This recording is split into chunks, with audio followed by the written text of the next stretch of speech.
I was working in the library one day and I heard that Dick Kooning and Feldman had just walked into the building.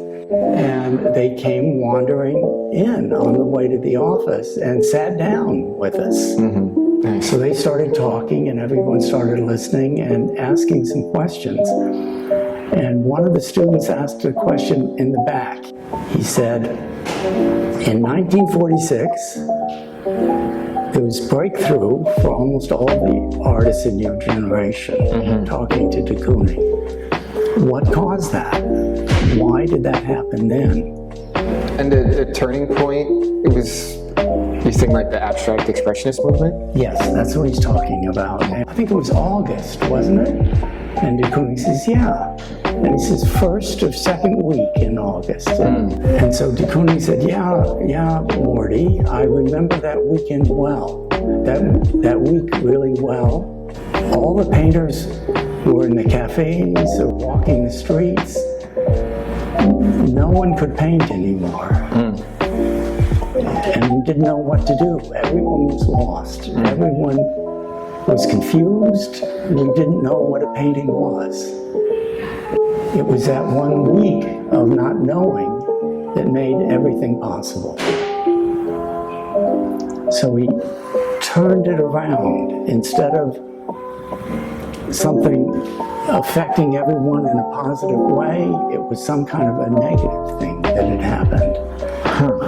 And that it's the doubt, it's the not knowing what the right answer is that made it possible for something good to happen. De Kooning is saying not having any kind of authority figure, losing someone you love, going through that kind of chaos, and not knowing what to do, that's what made it possible.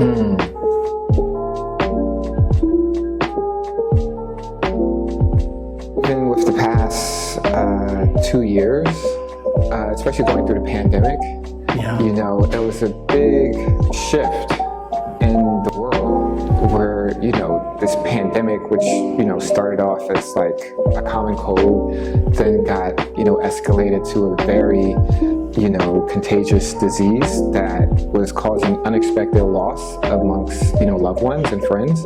You know, I feel like everyone was kind of just wandering the streets, not knowing what to do for a while, you know, how, and then at the same time with, you know, the Black Lives Matter movement happening, the murder of George Floyd and countless others, I think there was this real kind of pressure cooker effect happening within, you know, the United States that definitely resonated around the world.